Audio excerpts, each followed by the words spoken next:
नमस्कार. विवेकानंद केंद्र कन्याकुमारी शाखा पुणे द्वारा समर्थ भारत पर्वानिमित्त आयोजित कार्यक्रमात सर्वांचे स्वागत आहे. आज दिनांक 3 जानेवारी 2021 स्त्री शिक्षणाच्या आद्य प्रवर्तक समाजसेविका क्रांतीज्योती सावित्रीबाई फुले यांची 190वी जयंती.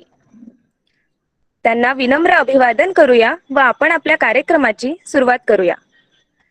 कार्यक्रमाच्या सुरुवातीला 3 ओंकार आणि प्रार्थना होईल व त्यानंतर गीत सादरीकरण होईल. सर्वांनी आपापल्या जागेवरती बसून घ्यायचे. डोळे अलगद मिटलेले, मान आणि पाठ एका सरळ रेषेत. दीर्घ श्वास.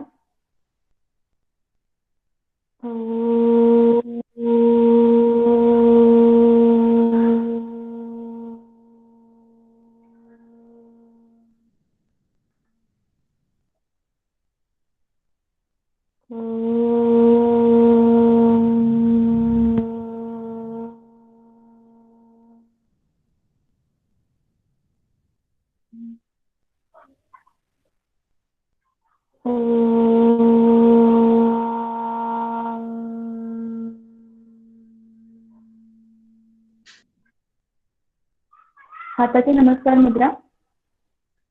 ओम सहना भवतु सहनौ भुनक्तु सह वीर्यं करवावहै तेजस्विनावधीतमस्तु मा विद्विषावहै. ओम शांती शांती शांती.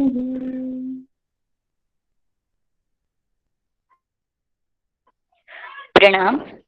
आपली भारत माता हीच आपली शाश्वत प्रेरणा. तिच्यासाठी आपलं तन मन धन समर्पित व्हावं, हीच शाश्वत प्रेरणा जागवणारं एक गीत आपल्या सर्वांसाठी. यह कल कल छल छल बहती क्या कहती गंगा धारा, युग युग से बहता आता यह पुण्य प्रवाह हमारा, युग युग से बहता आता यह पुण्य प्रवाह हमारा. हम इसके लघुतम समतम बनते मिटते हैं क्षण क्षण, अपना अस्तित्व मिटा कर तन मन धन करते अर्पण. बढ़ते जाने का शुभ प्रण, प्राणों से हमको प्यारा यह पुण्य प्रवाह हमारा. इस धारा में घुल मिल कर वीरों की राख बही है, इस धारा की कितनी ही खुशियों में शरण रही है. इस धारा की गोदी में खेला इतिहास हमारा, यह पुण्य प्रवाह हमारा. क्या हमको रोक सकेंगे मिटने वाले मिट जाए, कंकर पत्थर की हस्ती क्या बाधा बन कर आए. बह जाएंगे गिर पर्वत कांपे भूमंडल सारा, यह पुण्य प्रवाह हमारा. यह अविरत तप का फल है, यह राष्ट्र प्रवाह प्रबल है. शुभ संस्कृति का परिचायक भारत माँ का आंचल है. यह शाश्वत है चिरजीवन मर्यादा धर्म सहारा, यह पुण्य प्रवाह हमारा. यह कल कल छल छल बहती क्या कहती गंगा धारा, युग युग से बहता आता यह पुण्य प्रवाह हमारा. युग युग से बहता आता यह पुण्य प्रवाह हमारा, यह पुण्य प्रवाह हमारा.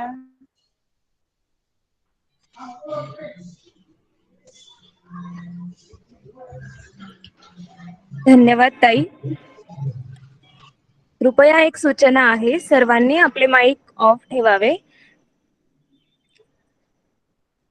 भारत माझा देश आहे, सारे भारतीय माझे बांधव आहेत, माझ्या देशावर माझे प्रेम आहे. या आपल्या प्रतिज्ञेला आपण सारेच कटिबद्ध आहोत. ज्या देशात, ज्या राज्यात, ज्या समाजात आपण राहतो त्या ठिकाणच्या प्रत्येक गोष्टीवर आपलं प्रेम असायला हवं, त्याबद्दल आदर असायला हवा. आपल्या देशाचा सर्वांगीण विकास होऊन सबंध जगात आपल्या देशाचं नाव एका वेगळ्या विधायक उंचीवर पोहोचणं हे प्रत्येक देशवासियाचं ध्येय असायला हवं.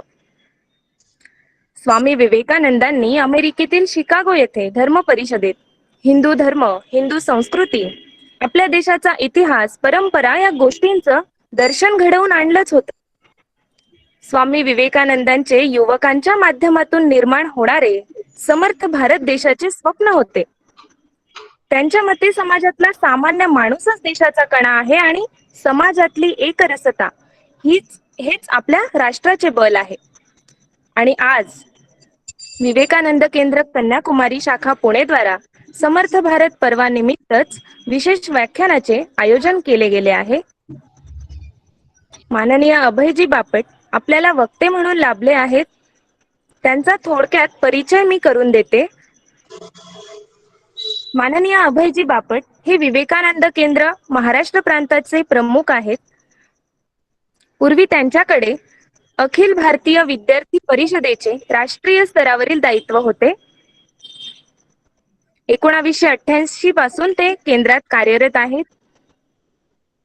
1992-93 साली झालेल्या विवेकानंद परिक्रमा या उपक्रमाचीही त्यांनी जबाबदारी सांभाळली होती. 2013-14 मध्ये विवेकानंद जयंतीच्या सार्धशती पर्वाच्या वेळेस अखिल भारतीय सहसचिव म्हणून त्यांनी काम पाहिलं होतं. आणि आज हिंदू तेजा जागरे अर्थात आजच्या युवकांसमोरील आव्हाने या विषयावर ते आपल्याला बहुमोल मार्गदर्शन करणार आहेत. व्याख्यानाला सुरुवात होण्यापूर्वी स्वामी विवेकानंदांची अमोघ विचारधारा विवेकवाणीच्या माध्यमातून पौर्णिमाताई सादर करेल. आपल्यातील सुप्त आत्मशक्तीला आवाहन करा, मग पहा ती कशी जागृत होऊन उठते ते. ही सुप्त आत्मशक्ती जागृत कार्यशक्तीच्या रूपाने प्रकट झाली म्हणजे प्राप्त होणार नाही असे काय आहे? सामर्थ्य येईल, वैभव येईल, सद्गुण येतील, सुचिता येईल, जे उदात्त, उत्तम, उन्नत आहे ते सारे येईल. स्वामी विवेकानंद. चला तर मग व्याख्यानाचे ज्ञानामृत ग्रहण करूया. मी माननीय अभयजी बापट यांना विनंती करते की त्यांनी व्याख्यानाला सुरुवात करावी. नमस्कार. समर्थ भारत पर्वाच्या सर्वांना शुभेच्छा. 25 डिसेंबर ते 12 जानेवारी या कालावधीमध्ये आपण सारे जण विवेकानंद केंद्राचे कार्यकर्ते समर्थ भारत पर्व हे मनवत असतो. 25 डिसेंबर हा दिवस आपल्या सगळ्यांना माहित असेल की ज्या दिवशी एक संन्यासी राष्ट्र निर्मात्यामध्ये रूपांतरित झाला. 25, 26, 27 डिसेंबरला 1892 मध्ये स्वामी विवेकानंदांनी पूर्ण भारताची परिक्रमा केल्यानंतर कन्याकुमारीमध्ये आले आणि कन्याकुमारी देवीचं दर्शन घेतलं आणि त्यांचं लक्ष सहज त्या समुद्रामधल्या एका शिलेकडे खेचलं गेलं आणि त्यांना वाटलं की तिथे जायला पाहिजे. त्यांनी चौकशी केली, हे काय आहे? तेव्हा त्यांना असं सांगितलं गेलं की देवी कन्याकुमारीनी एका पायावरती उभं राहून भगवान शिवाच्या प्राप्तीसाठी इथे तपस्या केलेली आहे. तर तिथे जायचं असेल तर तुमच्याकडे पैसे असतील तर तुम्हाला सोडीन, असं तिथल्या कोळ्या आणि मच्छीमारांनी सांगितलं. पण स्वामीजींकडे काही पैसे नव्हते. तो कोळी निघून गेला आणि हा तरुण संन्यासी कन्याकुमारीच्या समुद्र किनाऱ्यावरती उभा राहिला. समोर बघितलं तर उफाळलेला समुद्र होता आणि त्याच्या मनामध्ये जे विचार होते, गेल्या कित्येक दिवसांमध्ये, कित्येक काळामध्ये त्यांनी पूर्ण भारताचं भ्रमण केलं होतं आणि त्या भ्रमण करताना त्याला जे भारत मातेचं रूप दिसलं होतं, त्या रूपावरनं त्यांच्या मनात अनेक प्रश्न उभे राहिले होते. अनेक प्रश्न त्यांच्या मनात दाटले होते आणि या सगळ्याची उत्तरं आपल्याला पाहिजेत. म्हणून कुठलाही विचार न करता त्या संन्यासांनी उडी मारली आणि त्या शिलेवरती जाऊन त्यांनी ध्यान केलं. भारतीय परंपरेमध्ये ध्यानाचं काही फार विशेष कौतुक नाही, कारण अनेक ध्यान होतात, पण हे ध्यान वेगळं होतं, कारण हे राष्ट्रासाठी ध्यान होतं. या 3.5-4 वर्षाच्या संपूर्ण भारत परिक्रमेमध्ये त्यांनी बघितलं होतं भारताचं स्वरूप, जे त्यांनी त्यांच्या इतिहासाच्या पुस्तकात वाचलं होतं त्याच्यापेक्षा पूर्ण विपरीत होतं. त्यांनी वाचलं होतं की या धरतीमधून कधी काळी सोन्याचा धूर निघत असे. याच धरतीमध्ये वेदांसारखा अक्षर वाङ्मय निर्माण झालेला आहे. त्याच ठिकाणी त्यांनी प्रत्यक्ष पाहिलं होतं की अर्ध्याहून अधिक जनता ही अर्धपोटी आहे, अर्ध्याहून अधिक लोक हे निरक्षर आहेत. हे अधपतन का झालं आणि ह्याच्यापासून पुन्हा एकदा त्या स्वर्णिम सिंहासनावरती माझ्या मातृभूमी नेण्यासाठी काय करता येईल याचा विचार करणारं ते ध्यान होतं. आणि त्या ध्यानाच्या शेवटी त्यांना काही निष्कर्ष मिळाले आणि त्याच्या पुढे त्यांनी त्यांच्या त्याप्रमाणे त्यांना प्रेरणा मिळाली आणि त्यांनी त्यांच्या जीवनाचं ज्ञापन केलं आणि त्यांच्यामधून एक राष्ट्र निर्माता तयार झाला. आजचा आपला विषय हिंदू तेजा जाग रे. स्वामी विवेकानंदांनी संपूर्ण विश्वाला जी साथ घातली, त्या साथ घातल्यानंतर पूर्ण विश्वामध्ये एक अभिनव क्रांती झाली. पण त्याच्यापेक्षा सर्वात जास्त परिणाम भारतामध्ये झाला, कारण तोपर्यंत भारतामध्ये असं वाटत होतं की आपला जन्म हा केवळ कुणाच्या आणि कुणाच्या दासत्वासाठी निर्माण झालेला आहे. कधी मोगल आले, कधी हुन आले, कधी शक आले आणि शेवटी इंग्रज आले आणि आम्ही सतत कुणाच्या तरी वरवंट्याखाली खेचले गेलेले आहोत. पण या 25, 29, 30 वर्षाच्या युवकांनी जेव्हा पूर्ण जगाला साथ घातली आणि जगातून जो प्रतिसाद मिळाला, त्याच्यावर लक्षात आलं की आपल्या देशामध्ये सुद्धा काहीतरी असं आहे की साऱ्या जगाला त्याची गरज आहे. आणि त्यामुळे एका वेगळ्या चैतन्याने सारा देश जागा झाला. हिंदू तेजा जाग रे असंच त्याचं वर्णन करता येईल. आणि ह्याच नावाचा वापर मान्य एकनाथजींनी जेव्हा स्वामीजींच्या जन्मशताब्दीच्या निमित्ताने पुन्हा एकदा स्वामी विवेकानंदांचा विचार पूर्ण भारतामध्ये प्रसारित व्हावा असं सगळ्यांना वाटत होतं, तेव्हा स्वामी विवेकानंदांच्या विचारांचा समग्र अभ्यास करून अतिशय छोटखाने पुस्तक तयार केलं, ज्याचं नाव त्यांनी ठेवलं हिंदू तेजा जाग रे. आणि हे पुस्तक जेव्हा जेव्हा आपण वाचतो तेव्हा तेव्हा आपल्या लक्षात येतं हे पुस्तक वाचल्यानंतर एक वेगळ्या प्रकारचं सामर्थ्य, वेगळ्या प्रकारचं चैतन्य आपल्या अंगामध्ये संचारतं. आणि हे जणू चैतन्य साऱ्या विश्वालाच, आपल्या सगळ्यांनाच हाक घालत असतं की जागा व्हा, जागा व्हा. कारण जे आत्ताची चाललेली आव्हानं आहेत त्या आव्हानांना तोंड देण्यासाठी संघटित व्हा, असं एक सतत आव्हान स्वामी विवेकानंद या पुस्तकाच्या माध्यमातून करत असतात. स्वामीजींना जाऊन सुद्धा अनेक वर्ष झाली, 100 वर्षांहून अधिक काळ गेला. पण या निमित्ताने स्वामी विवेकानंदांनी जी आपल्याला साथ घातलेली आहे, जे आपल्या समोरच्या आव्हानांचं स्वरूप त्याने स्पष्ट केलेलं आहे, ते आज सुद्धा आपल्या लक्षात येतं की जरी कदाचित प्रसंग बदलले असतील पण त्याचं गांभीर्य हे तेवढंच आहे. आणि म्हणून आज या समर्थ भारता पर्वाच्या निमित्ताने पुन्हा आपण एकदा स्वामीजींच्या विचाराचं जागर करणार आहोत. स्वामीजी विवेकानंदांनी आपल्याला जे आव्हानं दिली आहेत, जे आपल्याला सांगितलंय, त्याचा आपण विचार करणार आहोत. कदाचित काही आव्हानं आता जी 150 वर्षापूर्वीची ती आत्ताची नसतील, पण तरी सुद्धा स्वामी विवेकानंदांनी जे बेसिक गोष्टी सांगून ठेवलेल्या आहेत त्याही आपण आता पुन्हा एकदा त्याचा विचार करणार आहोत. आजच्या व्याख्यानामध्ये मी पहिले 25-30 मिनिटं मांडणी करीन आणि मग मी नंतर तुम्ही जे प्रश्न विचाराल त्याची उत्तर द्यायला मला जास्त आवडेल, कारण आजच्या युवकांना काय पाहिजे हे मला नक्की कळेल आणि त्याला स्वामी विवेकानंद कुठल्या प्रकारे उत्तर देतात हे सांगायला जास्त मला आवडेल. त्यामुळे स्वामी विवेकानंदांचं हिंदू तेजा जाग रे हे पुस्तक आपल्यापैकी अनेकांनी वाचलं असेल असं गृहीत धरून मी माझं बोलणं सुरू करतो. आपण सगळ्यांनी जरी हे पुस्तक सगळं नाही वाचलं तरी सुद्धा या पुस्तकाच्या पहिली जी पानं आहेत त्या पहिल्या पानामध्ये ते स्वामी विवेकानंदांनी जे सांगितलेलं आहे तेवढं जरी वाचलं, स्वामीजींचा संदेश तेवढा जरी वाचला तरी आपल्याला आपल्या समोरच्या सगळ्या आव्हानांना कसं उत्तर देता येईल हे आपल्याला सांगता येऊ शकतं. आज आपण बघतो ते स्वामीजींचे शब्द मी पहिल्यांदा वाचतो आणि मग त्याच्यावरती काही आपण त्याच्यावरती चर्चा करू.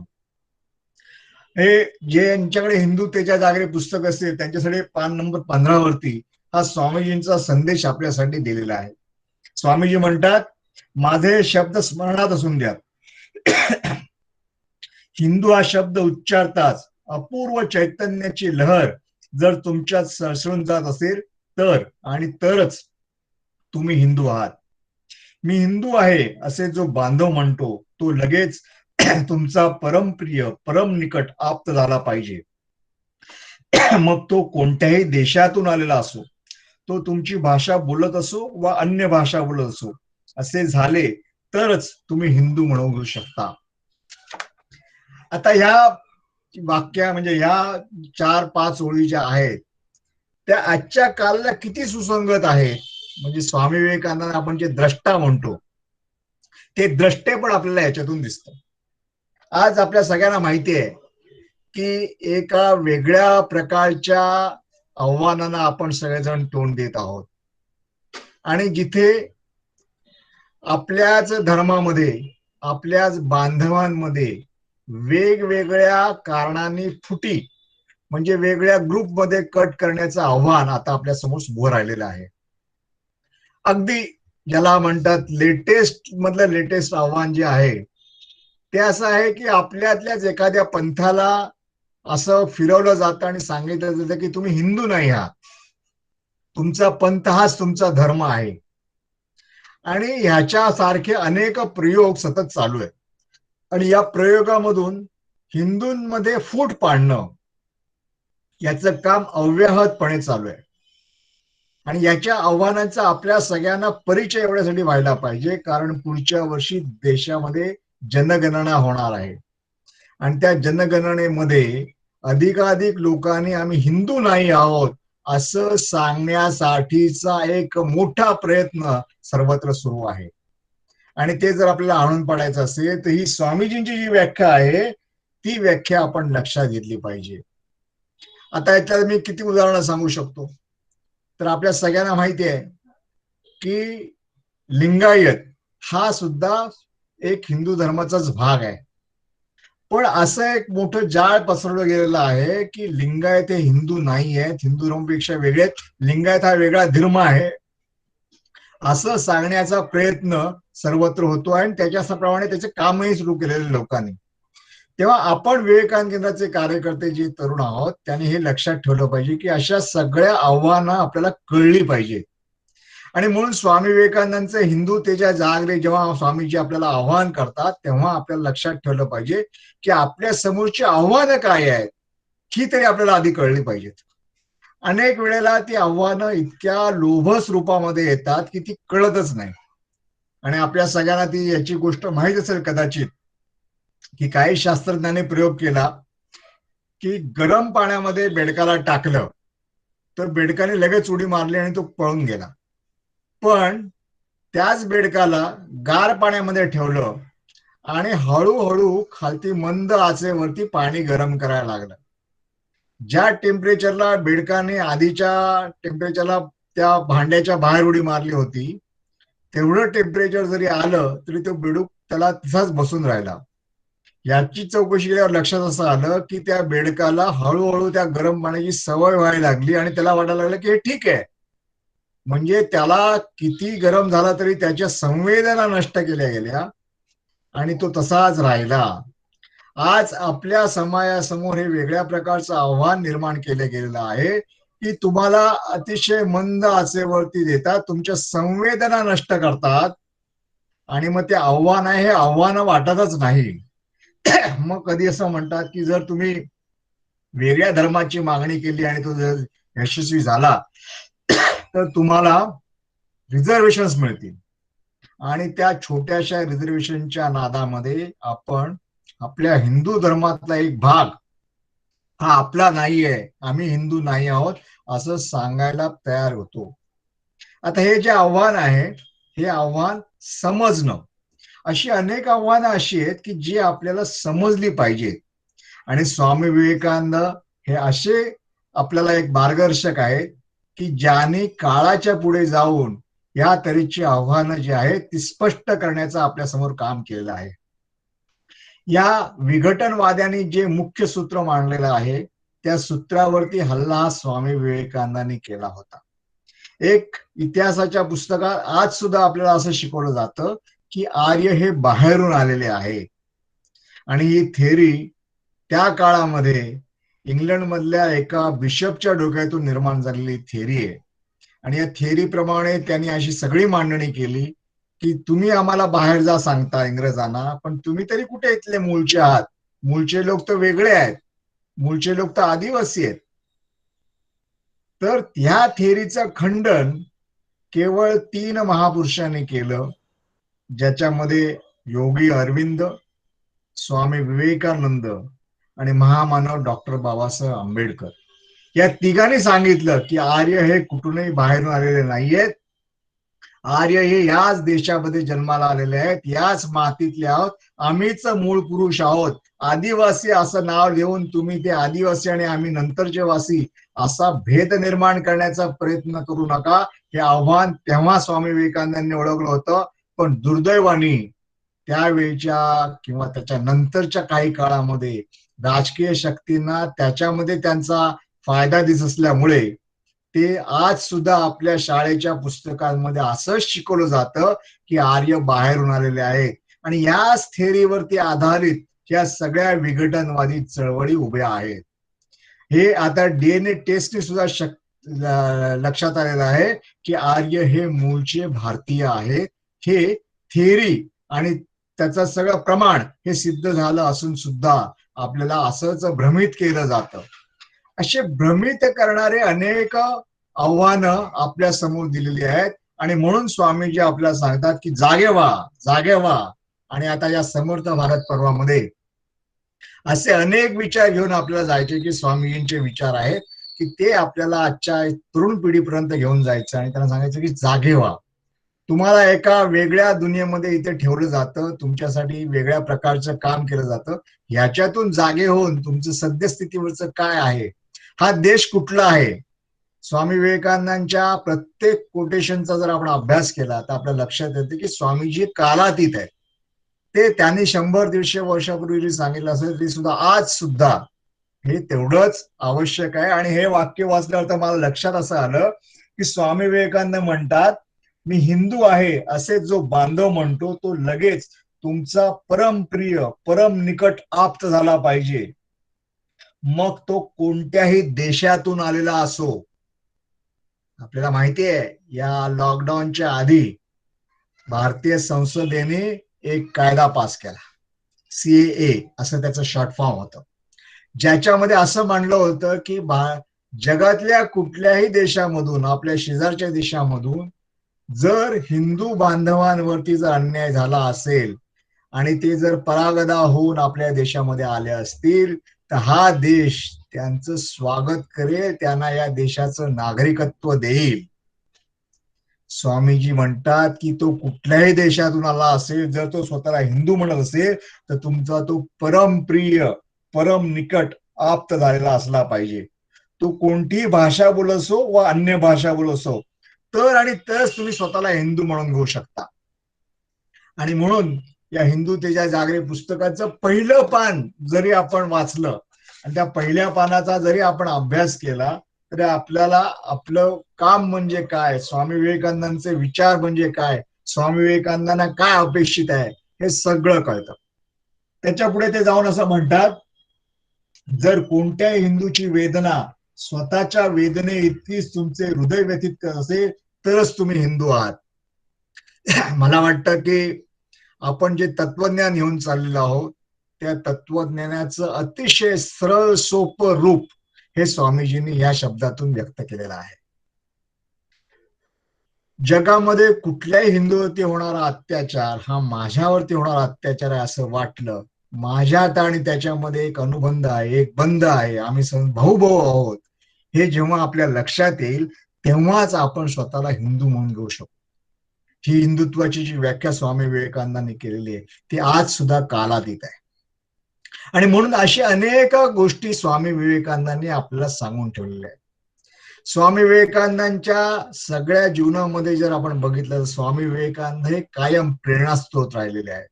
आणि केवळ ते आजच्या पिढीला नाही, मागच्या पिढीलाही प्रेरणास्त्रोत होते, पुढच्या पिढीलाही ते प्रेरणास्त्रोत राहणारच आहे. त्यामुळे स्वामी विवेकानंद मुक्तपणे किंवा स्वामी विवेकानंद मूकपणे सुद्धा आपल्याला सतत जागवत असतात. आणि माननीय एकनाथजींनी हिंदू तेजा जागरे या पुस्तकाच्या संकलनातून अतिशय महत्वाच्या बिंदूंवरती आपल्याला अनेकदा त्यांनी समोर ठेवलेलं आहे. आता ही आव्हानं काय आहेत? ही आव्हानं काही असू ती आव्हानं पहिल्यांदा कळणं हे सर्वात महत्वाचं आहे. आणि ही दृष्टी जी देणं आहे, ती दृष्टी देणं हे स्वामी विवेकानंद आपल्याला कळतात. म्हणजे कालाच्या प्रवाहामध्ये आव्हानांचं स्वरूप बदलतं, पण तुमच्याकडे जी दृष्टी असेल त्या दृष्टीने तुम्हाला त्याचं स्वरूप नक्की लक्षात येतं आणि ह्याच्यामध्ये काय सुप्त आहे हे लक्षात येतं. मित्रांनो, आपल्या सगळ्यांना माहिती आहे की आता जे चीनचं आणि आपलं चाललेलं आहे त्याच्यावरती स्वामी विवेकानंदांनी काहीतरी म्हणून ठेवलेलं आहे. स्वामी विवेकानंदांनी चीन कसा मोठा होईल आणि त्याचा ऱ्हास कसा होईल याच्याबद्दलही काही सांगून ठेवलेलं आहे. आणि आपल्या लक्षात असं येईल की या देशामधलं मोठं जे आपलं अस्मिता आहेत सगळ्या त्या अस्मितांवरती आघात करण्याचं काम हे सातत्याने केलं जातं.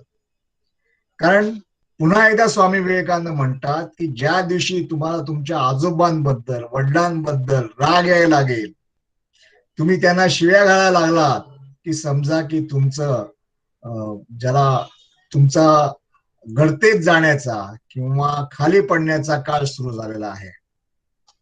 आणि म्हणून जेव्हा जेव्हा तुम्ही कुठल्याही आंदोलनामध्ये बघा, जेव्हा जेव्हा आमच्या पूर्वजांनी काय चुका केल्या याचं जेव्हा आम्ही चर्चा करायला लागतो किंवा ते कसे सगळेच चूक होते आणि आम्हाला कसं सगळं होतं आणि त्याच्यामध्ये विज्ञाननिष्ठता असा एक नवीन शब्द आणला जातो. पण स्वामी विवेकानंदांनी, आपण सगळ्यांनी ते वाचलं असेल, वाचलं असेल तर पुन्हा पुन्हा वाचलं पाहिजे, जी शिकागोमध्ये स्वामी विवेकानंदांची जी भाषणं होती त्या भाषणामध्ये पहिलं भाषण आपल्या सगळ्यांना पाठ असतं, कारण ते आपण खूपच त्याचा प्रचार झालेला आहे.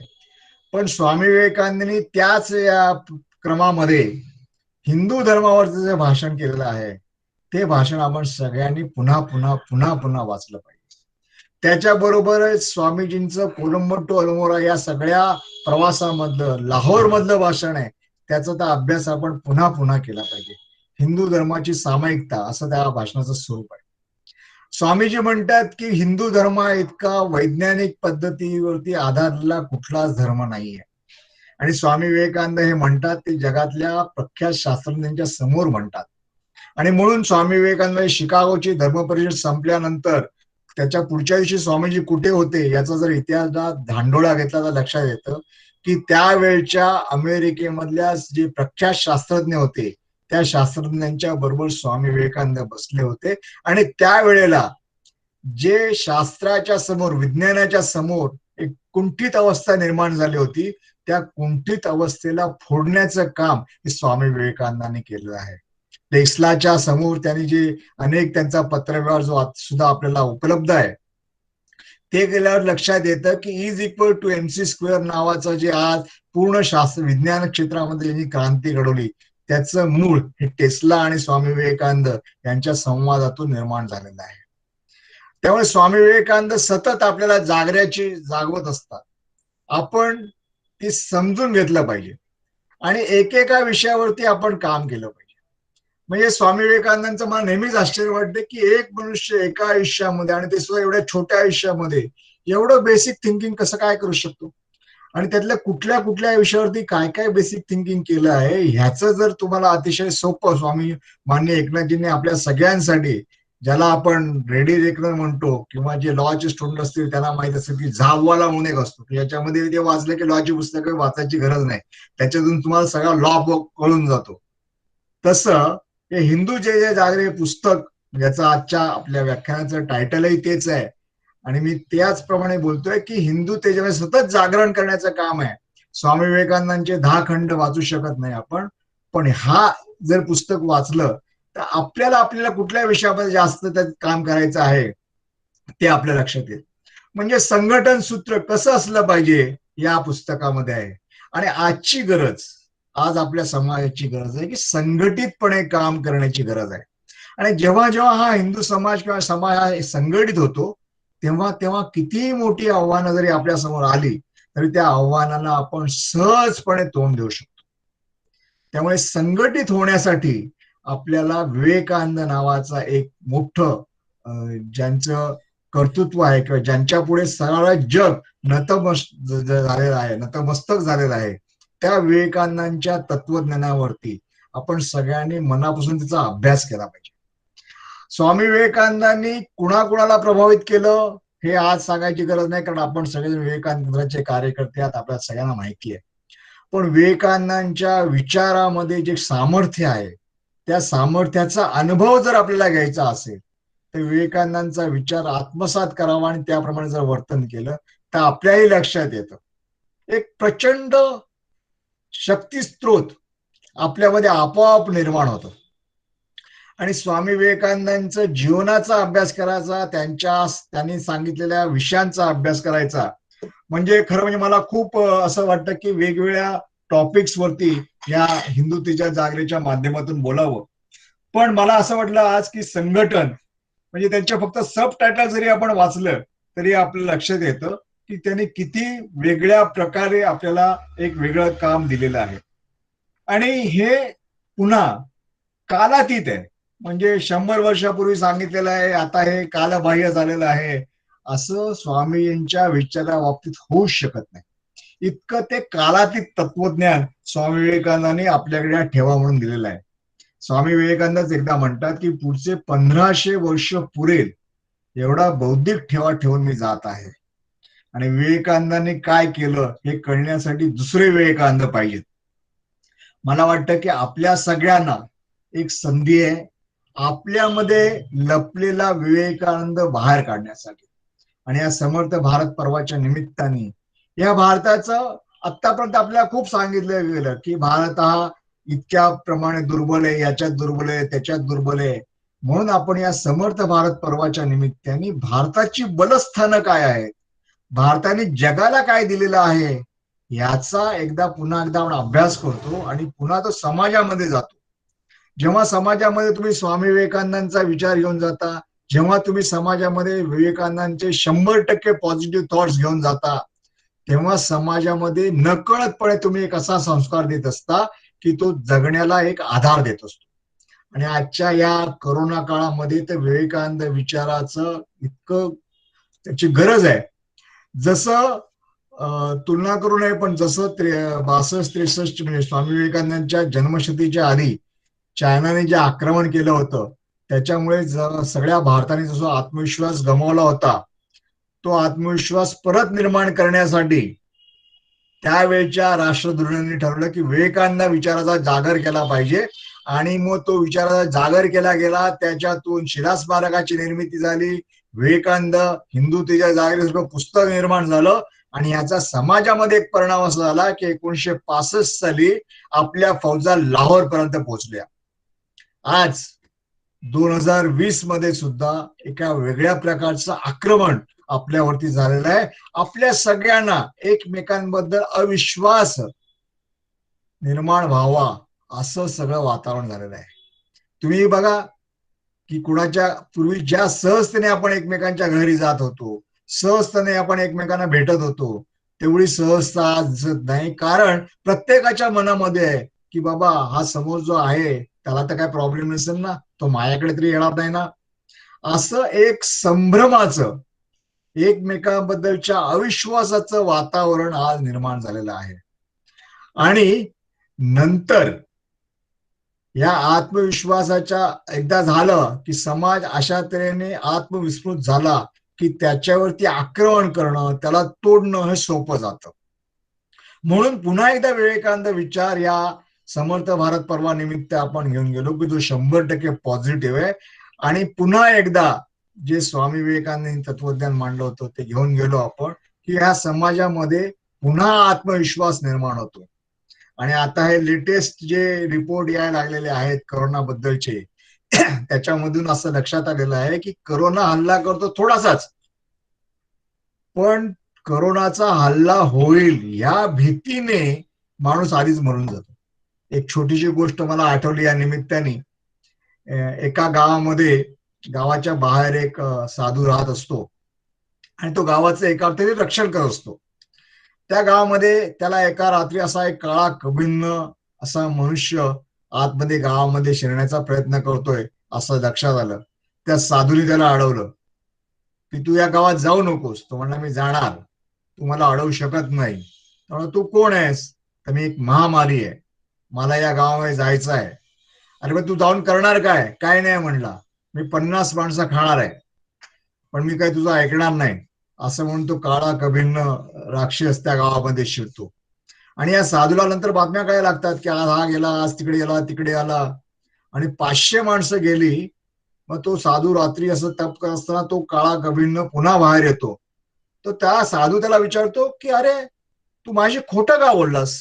तो म्हणला मी अजिबात खोटं बोललो नाहीये. तो म्हणला की अरे तू तर मला सांगता 50 जणांना खाणार, तर मला तसं कळलं की 500 जण गेली म्हणून. मी खाल्लं 50 जणांनाच, म्हणजे 450 जण आहेत ते मला घाबरूनच गेलेले आहेत, मी काय खाल्लेलं नाही.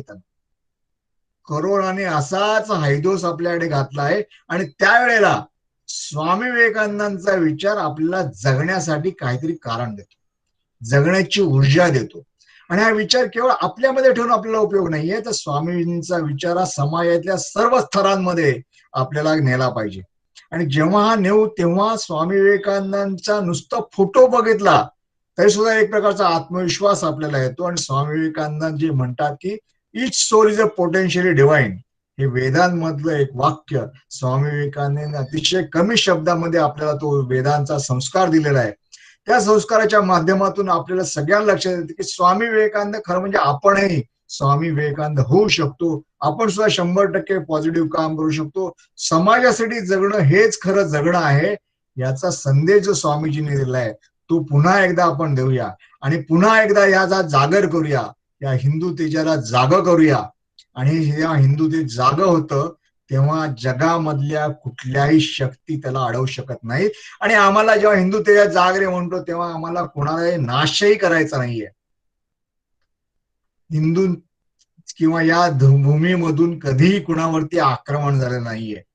पण आता आपल्यावरती होणारं आक्रमण थांबवण्यासाठी, आमचं सत्व राखण्यासाठी आपल्या सगळ्यांना आपलं ज्यातलं ते तेज आहे ते जाग करावं लागेल. आणि म्हणून या समर्थ भारत पर्वानिमित्त मी आपल्या सगळ्यांना पुन्हा विनंती करतो की हे पुस्तक ज्याच्यावरती बोलणं हे खरं म्हणजे खूप सिरीज होऊ शकते, एकेका चॅप्टर वरती सुद्धा सिरीज होऊ शकते, इतकं ते महत्वाचं पुस्तक आहे. आणि एकनाथजींनी सगळ्या ज्याला म्हणतात ना की सार करून दिलेला आहे आपल्यासाठी, अतिशय कंडेन्स फॉर्म मध्ये स्वामीजींचा विचार दिलेला आहे. तो विचार पुन्हा एकदा आपण आपल्या जीवनामध्ये आणूया आणि त्याप्रमाणे आपलं वर्तन करूया. ह्या जगामध्ये आज सुद्धा खूप दुःखी कष्टी आहेत, त्या सगळ्यांना आपले म्हणून आपण त्यांना मनाशी आपण त्यांच्या बरोबर त्यांचं काम करूया, त्यांची सेवा करूया. कारण भारताची सेवा हा एक भारताचा राष्ट्रीय धर्म आहे, स्वामींनी सांगून ठेवलेला आहे. या करोनाच्या कालावधीमध्ये सगळ्यांवरती वेगवेगळ्या प्रकारच्या जबाबदाऱ्या आपोआप आलेल्या आहेत. म्हणजे प्रत्यक्ष तुम्ही म्हणाल की आता प्रत्यक्ष तर हिंडा फिरायला मोकळी नाहीये कुठे, पण आज केवळ माणसाशी बोलणं हे सुद्धा खूप मोठं काम झालेलं आहे. अनेक घरं मला माहिती आहेत, अनेक सोसायट्या मला माहिती आहेत.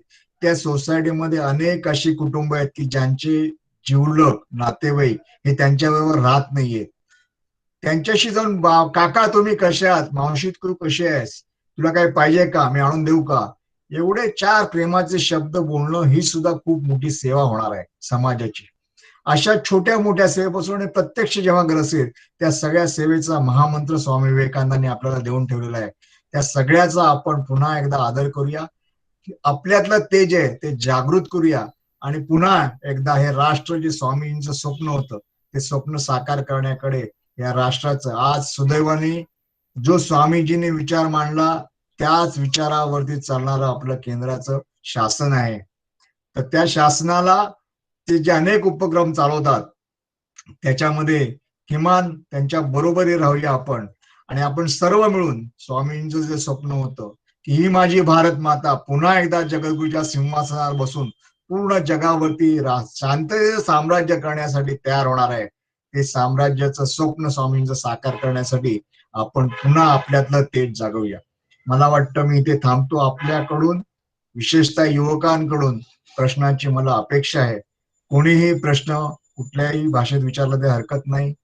कॅमेरा ऑन केला तरी चालेल, कॅमेरा ऑन न करता विचारला तरी चालेल, पण प्रश्न तुमच्या मनात या निमित्ताने स्वामीजींच्या वरची काही प्रश्न असतील, विवेकानंद केंद्राबद्दलचे प्रश्न असतील, तर ते प्रश्न मला अपेक्षित आहे. धन्यवाद.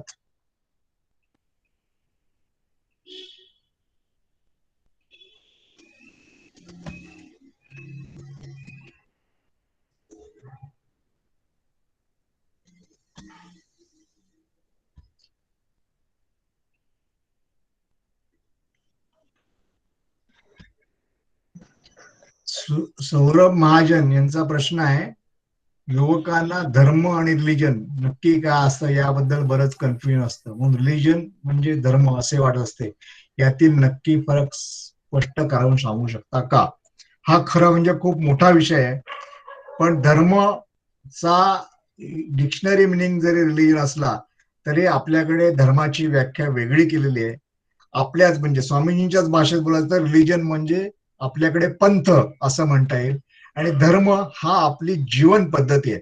म्हणजे आपल्या निवेदित एक फार छान सुंदर गोष्ट सांगतात, छोटीशी गोष्ट, त्याच्यावरनं तुम्हाला मी सांगतो धर्म म्हणजे काय व्याख्या आहे ती. त्या म्हणतात की एखाद्या घरामध्ये पती पत्नी एखाद्या पेशंटला भेटायला जातात, तेव्हा तिथे बसण्याची एकच जागा असते. तेव्हा तो जो पुरुष असतो तो तिथे बसतो. म्हणजे त्याचा तो त्यावेळेचा तो धर्म झाला. पण जेव्हा बसमधून ते जात असतात तेव्हा बसमध्ये एकच रिकामी जागा असेल तेव्हा ती स्त्री तिथे जागा बसते. हा जो छोटासा भेद आहे, कुणी कुठल्या वेळेला कसं वागलं पाहिजे, हा तो धर्माचा भाग आहे. म्हणजे उदाहरणार्थ आपल्यापैकी जर विद्यार्थी असते, विद्यार्थी धर्म हा वेगळा आहे, शिक्षक धर्म वेगळा आहे. विद्यार्थी धर्माचं मुख्य कर्तव्य काय तर अभ्यास करणं, हे त्याचं कर्तव्य आहे.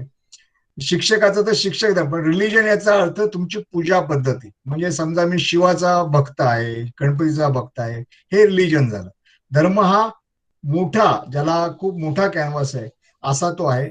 पण ह्या विषयावरती अधिक अभ्यास आपण करा, आणि कारण हा विषय असा 5 मिनिटात सांगण्यासारखा नाहीये, त्याच्यावरती आपल्याला अधिक अभ्यास केला पाहिजे असं मला वाटतं.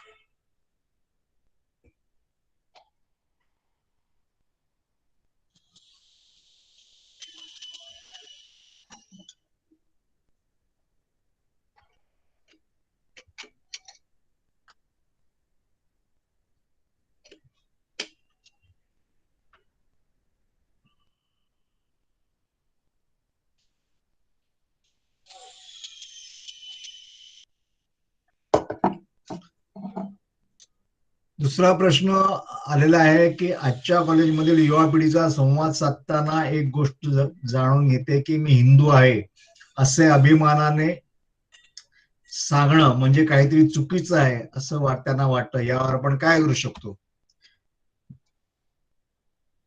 याच्यावरती एकच करू शकतो की आपण आपल्या आचरणाने किंवा आपण आपल्या वागण्याने गोष्टी हिंदू धर्म म्हणजे किती मोठा आहे. कारण काय झालंय, आज दुर्दैवाने हिंदू धर्माबद्दलची विकृत जी हे आहे तेच सगळीकडे प्रसारित केली गेलेली आहे. म्हणजे हिंदू धर्म म्हणजे काय तर मोठ्या मोठ्या काहीतरी असं एक वेगळंच असतं. पण स्वामीजी जे हिंदू धर्माची व्याख्या केलेली आहे किंवा स्वामीजींनी ज्या हिंदू धर्माबद्दलच्या ज्या कल्पना मांडलेल्या आहेत त्या जर आपण तरुणांपर्यंत घेऊन पोहोचवल्या तर मला वाटत नाही की हिंदू आहे असं तेही अभिमानाने म्हणू शकतील. त्यामुळे आपलं वर्तन सुद्धा हे तसं असलं पाहिजे. म्हणजे हिंदू धर्म म्हणजे केवळ कुठल्या तरी मंदिरासमोर मोठी लाईन लावणं हे हिंदू धर्म नाहीये केवळ, किंवा असं करणं म्हणजे हिंदू धर्म नाहीये. आज विकृत आणि ह्याच्यामध्ये एक फार मोठं षडयंत्र आहे. आपल्यापैकी अनेकांना माहित असेल की मागच्या आठवड्यामध्ये एक सुप्रीम कोर्टाचा निकाल आला आणि केरळमधल्या एका नन वरती बलात्कार झाला होता आणि त्याच्या विरुद्ध त्या कोर्टाचा निकाल आला. आता ह्या मीडियाने कसं ते ट्विस्ट केलं तर त्या ननवरती ज्यांनी बलात्कार केला आणि ज्यांना सुप्रीम कोर्टाने शिक्षा दिली ते त्या तिथल्या चर्चचे फादर होते, म्हणजे धर्मगुरू होते. पण मीडियाने ट्विस्ट कसं केलं की त्यांनी ख्रिश्चन धर्माचा फादर न म्हणता मोठे धर्मगुरू असं सांगितलं आणि असं आभास निर्माण केला गेला की ते हिंदू धर्मगुरू होते म्हणून.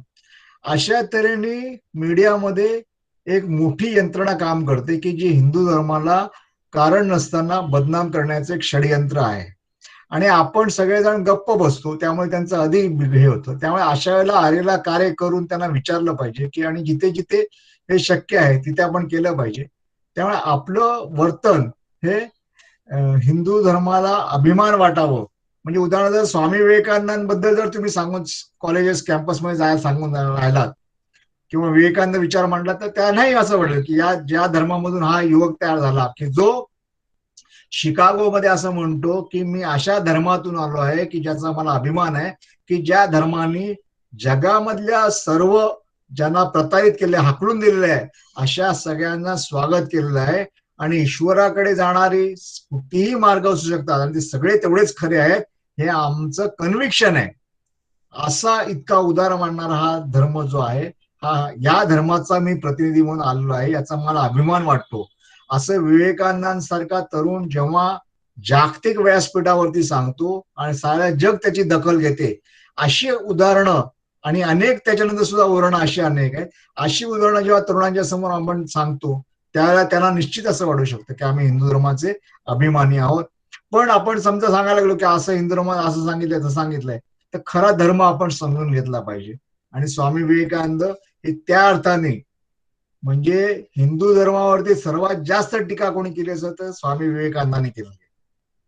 पण ती टीका आणि अन्य यांच्या टीकामध्ये असा फरक होता की जसं आई आपल्या पोराला मारते ते तो मुलगा नीट व्हावा म्हणून मारते, तसं स्वामी विवेकानंदांनी त्याच्यावरती हिंदू धर्मावरती टीका केली आणि हिंदू धर्म नीट होण्यासाठी त्यांनी खूप उपयोग केलाय.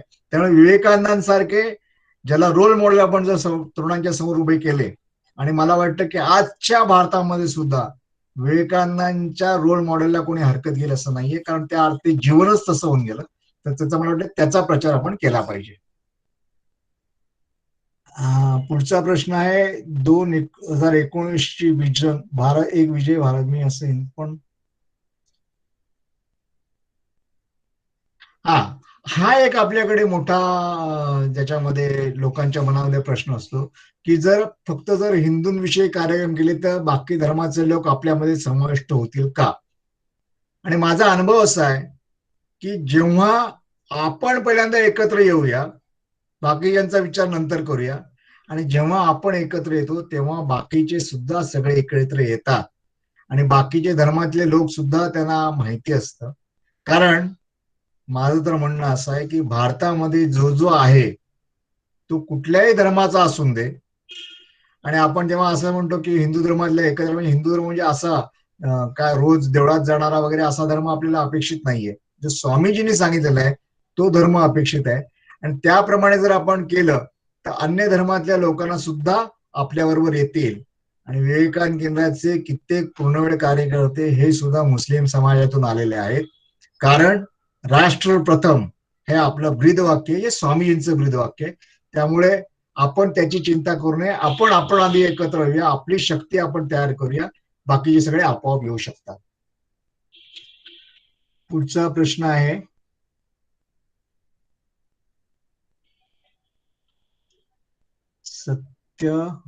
सत्याची जात. हा प्रश्न कळत नाहीये राघवेंद्र देव, जरा तुम्ही बोलला तर बरं होईल. सर नमस्कार सर. हा, मला हा प्रश्न होता की सातत्याचं जतन कसं केलं पाहिजे, हा प्रश्न होता माझा. सातत्याचं, हा ते तुम्ही ते रोमन मध्ये मला कळे ना, सगळ्या प्रॉब्लेम मध्ये हा अगदी बरोबर प्रश्न विचारलेला आहे. सातत्य करण्यासाठी आपल्याला ती गोष्ट मनापासून केली पाहिजे, त्याच्यासाठी आपल्याला वेल ऑर्गनाइज व्हायला पाहिजे.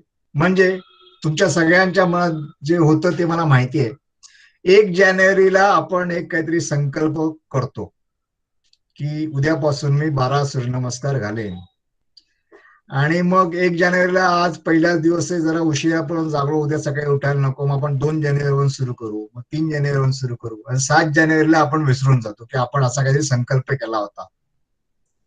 आणि जेव्हा जेव्हा तुम्ही सगळ्या जगातली जेवढी जेवढी म्हणून यशस्वी व्यक्तिमत्व आहेत या सगळ्यांचा जर अभ्यास केला तर लक्षात येतं की एक त्यांच्यामध्ये एक गुण आहे, तो म्हणजे सातत्य. तुम्ही काहीही ठरवा, म्हणजे तुम्ही अगदी एक गोष्ट ठरवा कुठली तुमच्या आवडीची, पण ती सतत करत राहणार, काही होऊन दे. आणि म्हणून स्वामी विवेकानंद म्हणतात की एक विचार घ्या, त्यात सातत्य ठेवा.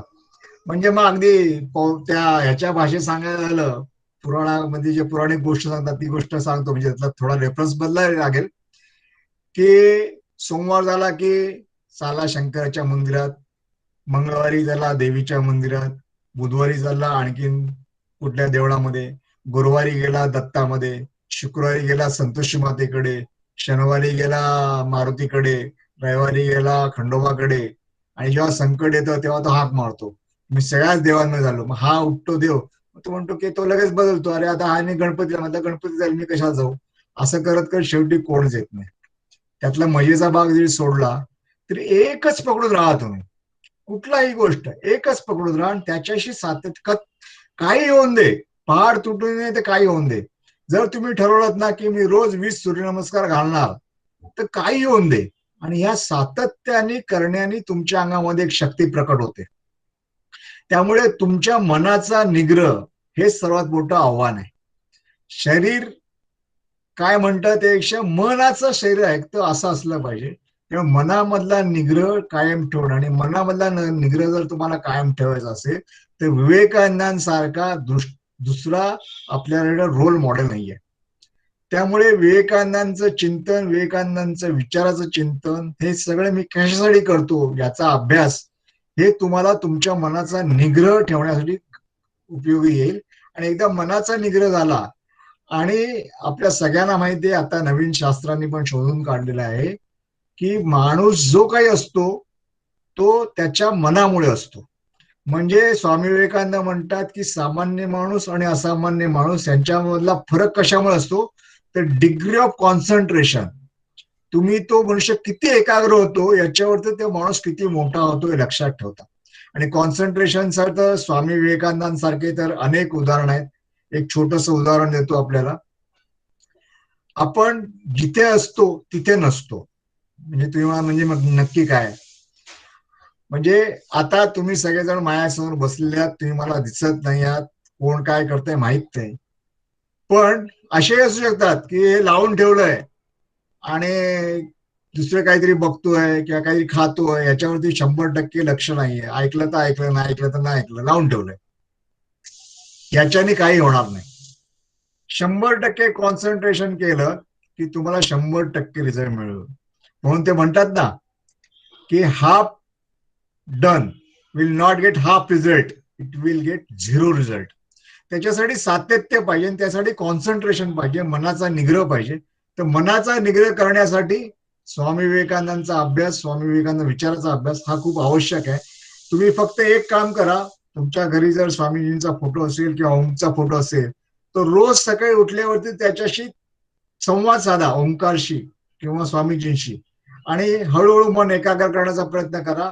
तुमचा वाटेल तेवढा अवघड संकल्प तुम्हाला वाटत असेल तो संकल्प तुम्ही आरामात करू शकाल, त्यात सातत्य राहील. हे तुम्ही करून बघा आणि मला नंतर कळवा 6 महिने की मी करून बघितलं आणि त्याचा रिझल्ट हा आहे.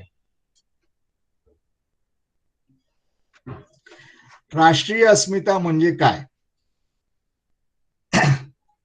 राष्ट्रीय अस्मिता म्हणजे ज्या अनेक गोष्टी आहेत की ज्या गोष्टींवरचा आघात हा आमच्या अस्मितेवरचा किंवा आमचा आत्मविश्वास नष्ट करण्याचा प्रयत्न, आणि हा सातत्याने केला जातो. म्हणजे जसं आपण सर्वजण महाराष्ट्रात राहतो, तुमच्यापैकी बरेच जण तर पुण्यामधलेच आहेत. आपल्या सगळ्यांच्या दृष्टीने शिवाजी महाराज हे आपलं दैवत आहे, आणि शिवाजी महाराजांवरती आघात झाला म्हणजे आपल्याला सहन होत नाही. पण समाजातल्या एका घटकाला माहिती आहे की शिवाजी महाराजांवर सतत आघात करत राहायचं, की शिवाजी महाराजांबद्दल त्यांना लोकांना काहीतरी भ्रम निर्माण झाले पाहिजेत, असा प्रयत्न केला जातो. तर तुमच्या अस्मितेवरती आघात केला की तुमची जी शक्ती आहे, लढण्याची शक्ती आहे, ती हळूहळू नष्ट होते. आणि म्हणून असे त्याचे काही फंडे काढतात. म्हणजे राम हा पौराणिक पात्र आहे, कृष्ण हा पौराणिक पात्र आहे, राम कधी झालाच नाही, किंवा शिवाजी महाराजांबद्दल आणखीन काही, असं सतत सांगून सांगून तुम्हाला भ्रमित केलं जातं. तुम्हाला ज्या कारणाने एक ताकद मिळते, मानसिक ताकद मिळते, लढण्याची उर्मी मिळते, ती नष्ट करण्याचा एकही गोळी न चालवता राष्ट्र संपवण्याचा तो प्रयत्न आहे. तुमच्या अस्मितांवरती आघात करणं, त्याच्याबद्दल भ्रमित करणं. म्हणजे मग कसला देव तुमचा, काय करतो हा देव, असं करून त्याच्यावरती तुमचे पूर्वज कसले, त्याला काय कळत होतं, ते तर कसे राहत होते. आणि आता या करोनानंतर लक्षात येतं की जे आमच्या पूर्वजांनी दिलेलं आहे त्याच्याच आधारावरती आम्ही जिवंत आहोत. म्हणजे सारं जग जेव्हा मानायला लागलं, आणि आमचं काय होत्या संकल्पना, पाश्चिमात्य संकल्पना, काय भेटलं की शेक हँड करा, गळ्याला गळ्या घाला. आणि आता करोनामध्ये असं लक्षात आलं की जी हिंदू पद्धती होती नमस्काराची, ती सगळ्या जगाने हे केलं. पण हे असं सतत सांगितलं गेलं की तुमचं म्हणजे ना सगळं खोटं आहे, तुमचं म्हणजे ना काय अर्थ नाही, तुम्ही सगळे अंधश्रद्धा लोक आहात, तुम्ही बाहेर आल्यावरती हातपाय धुवायची काय गरज आहे, एवढं काय होतं, तुम्ही सगळ्या अंधश्रद्धा, असं सतत सांगत सांगत सांगत तुमच्या अस्मिता संपवणं आणि याच्याकडून तुमच्या समाजातील लढण्याची उर्मी संपवणं, हे काम केलं जातं. आणि हे जे काम केलं जातं त्याला ती अस्मिता आहे. त्यामुळे एखाद्या अस्मितेवरती हल्ला असा पटकन होत नाही, अतिशय प्लॅनिंगने केला जातो. आणि माझं असं मला दिसतंय भविष्यामध्ये, कारण आता सगळ्यांच्या असं लक्षात आलेलं आहे की या देशामध्ये ज्याला मेन सोर्स ऑफ इन्स्पिरेशन ज्याला म्हणू आपण, ते स्वामी विवेकानंद आहेत. आणि म्हणून पुढच्या 5, 6, 7 वर्षाच्या कालावधीमध्ये पद्धतशीरपणे स्वामी विवेकानंदांचं त्यांच्यावरती हल्ला होईल. मग स्वामी विवेकानंदांबद्दल नको त्या गोष्टी म्हणजे ज्या नाही आहेत त्याच्या मनपसंत कहाण्या घडवून, त्या कधी टीव्ही सिरियल मधून, कधी जाहिरातीमधून, कधी लेखामधून, कधी स्वामी विवेकानंद कसे होते याच्याबद्दल असा हल्ला केला जाईल. कारण आपल्या सगळ्यांचं सोर्स ऑफ इन्स्पिरेशन, जसं महाराष्ट्रामध्ये सोर्स ऑफ इन्स्पिरेशन किंवा भारतामध्ये सुद्धा source of inspiration Shivaji Maharaj आहे. तर शिवाजी महाराजांबद्दल सतत बोलून त्याला बोथट केलं गेलं की तो अस्मितेवरचा हल्ला असतो. आणि अतिशय पद्धतशीरपणे चाललेलं काम असतं. जसं आता आपल्या सगळ्यांना माहिती आहे की काही वर्ष, आता म्हणजे वर्षांपूर्वी JNU मध्ये अशी घोषणा दिली गेली, भारत तुकडे तेरे तुकडे हो गए हजार, म्हणजे ही भारतावरच्या अस्मितेवरचा हल्ला आहे. आता ती घोषणा दिली, त्यावेळेला त्या लोकांना पकडलं, पण ती घोषणा लोकांच्या डोक्यामध्ये जायला लागली आणि मग त्याच्यातून त्यांचं काम सुरू झालं. म्हणून JNU मध्ये जेव्हा स्वामी विवेकानंदांचा पुतळा मागच्या वेळेला होता, तो विद्रूप करण्याचं काम केलं. का? विवेकानंद या देशाच्या विरोधात होते का कधी? पण तिथे असंच विष पेरलं गेलं. म्हणून तिथे असं एक नवीन नाटक रंगवलं गेलं की नेहरू वर्सेस विवेकानंद. म्हणजे पंडित नेहरूंनी सुद्धा विवेकानंदांबद्दल इतकं चांगलं लिहिलेलं आहे. आणि मग इतिहासाची मोडतोड करणं आणि मोडतोड करून पुन्हा एकदा तुम्हाला भ्रमित अवस्थेत ठेवणं, हे सगळं काम त्याच्यातून केलं जातं. मला वाटतं पुरेसं स्पष्ट झालं असेल.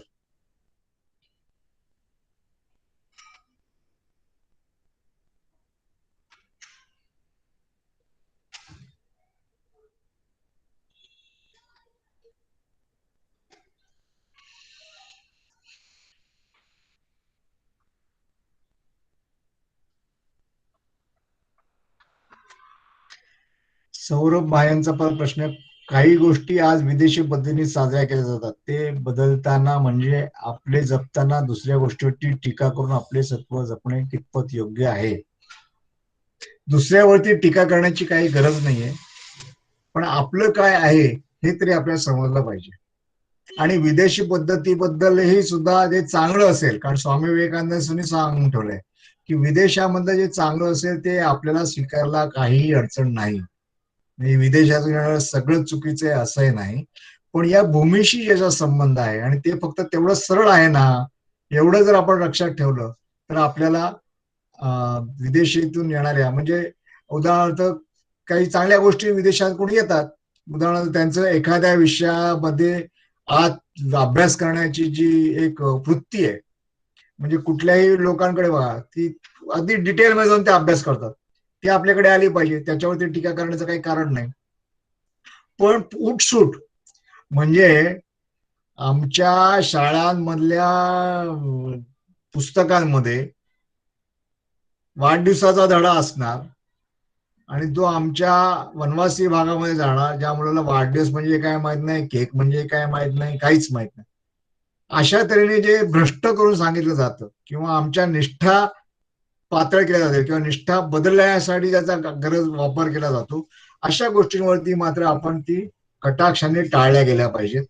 आणि आपण आपलं जे सत्व आहे ते सांभाळलं पाहिजे आणि दुसऱ्या कोणावरती टीका करण्याची गरज नाही. आपण करतही नाही आणि करूही नाही.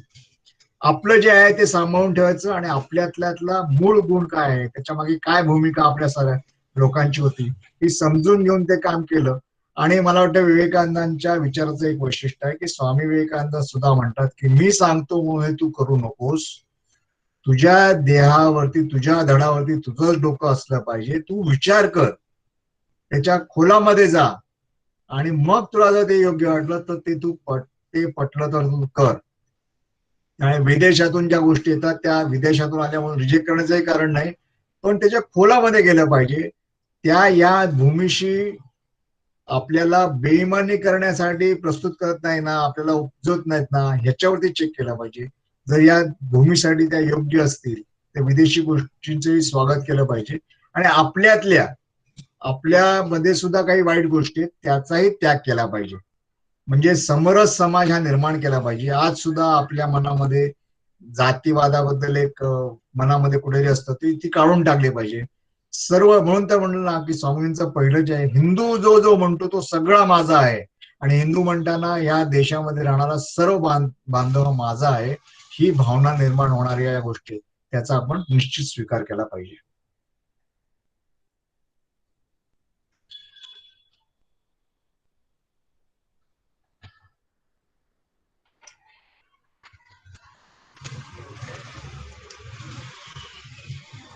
धन्यवाद.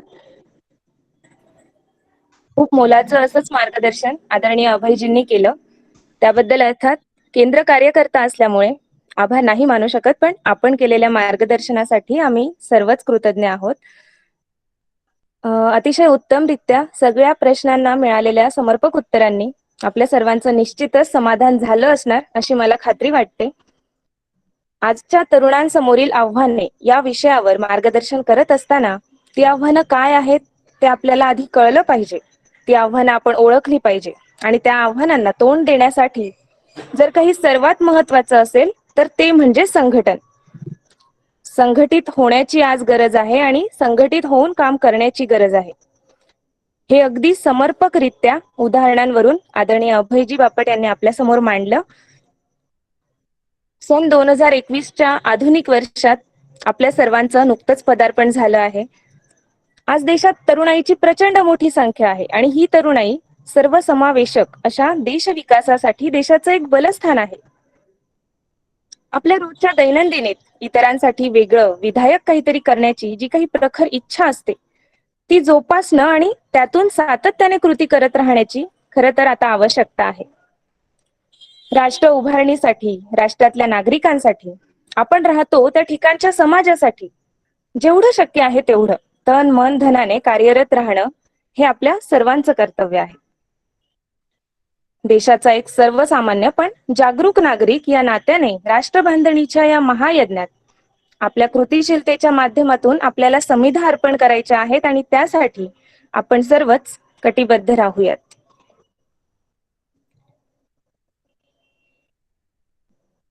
तव अमृतवाणी हाक देता आम्हाते, रे अतुबलस्वी करू हिंदू राष्ट्राते, युवशक्ती हवी मज कार्य शरण पुरुषार्थी, हे युवक प्रवरतू युव हृदयांची स्फूर्ती.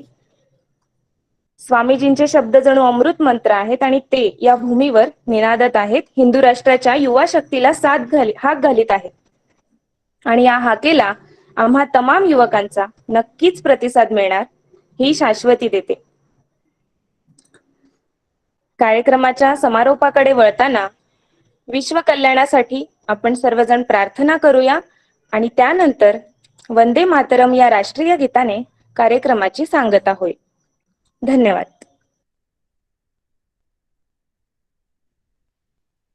सर्वांचे डोळे अलगद मिटलेले, हाताची नमस्कार मुद्रा. सर्वे भवन्तु सुखिनः, सर्वे सन्तु निरामयाः, सर्वे भद्राणि पश्यन्तु, मा कश्चित् दुःखभाग् भवेत्. ओम शांति शांति शांति.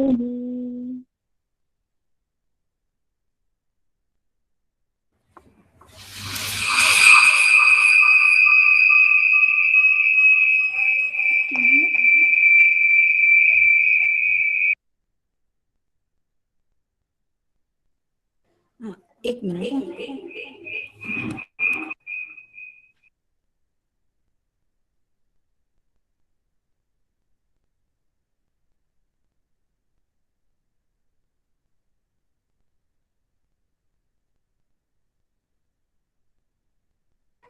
आवाज येतोय माझा आता?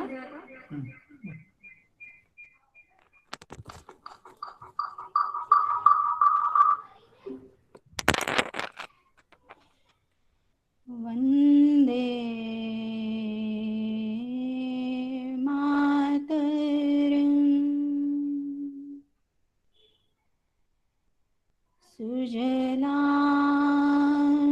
सुफलां, मलयज शीतलां, शस्य श्यामलां मातरं वन्दे मातरम्. शुभ्रज्योत्स्नां पुलकितयामिनीं,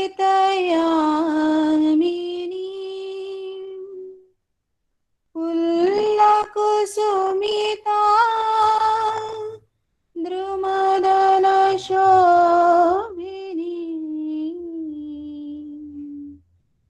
सुहासिनीं सुमधुरभाषिणीं, सुखदां वरदां मातरम् वन्दे मातरम्. कोटि कोटि कंठ कलकलनिनाद कराले, कोटि कोटि भुजे द्रुत कर करवाले,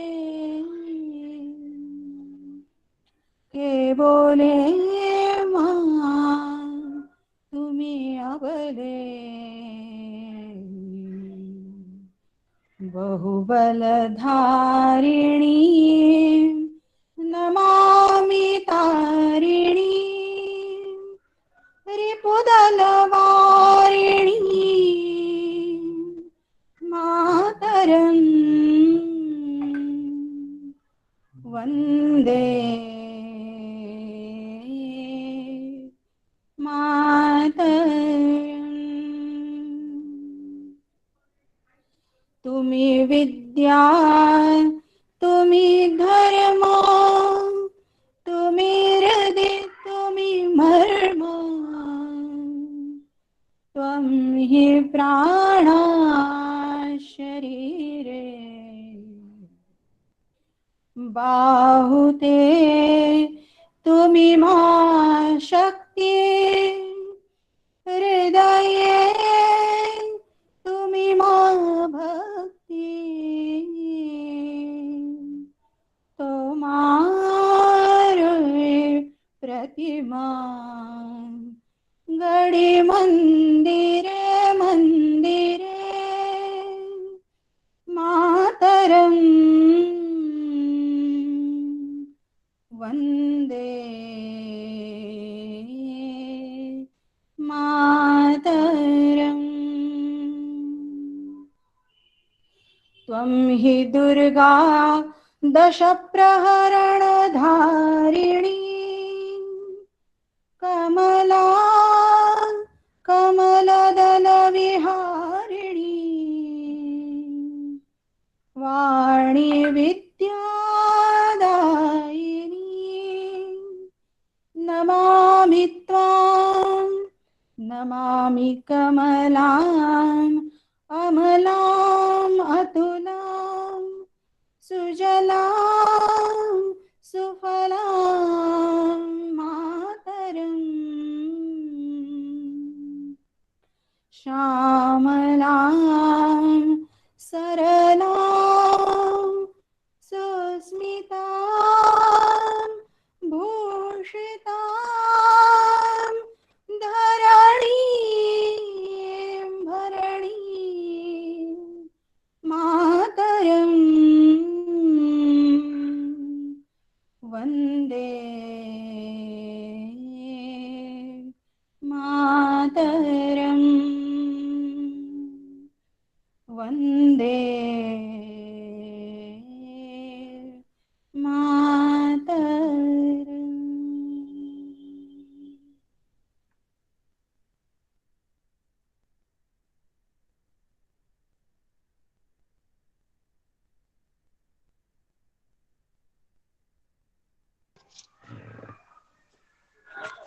सुहासिनी ताई,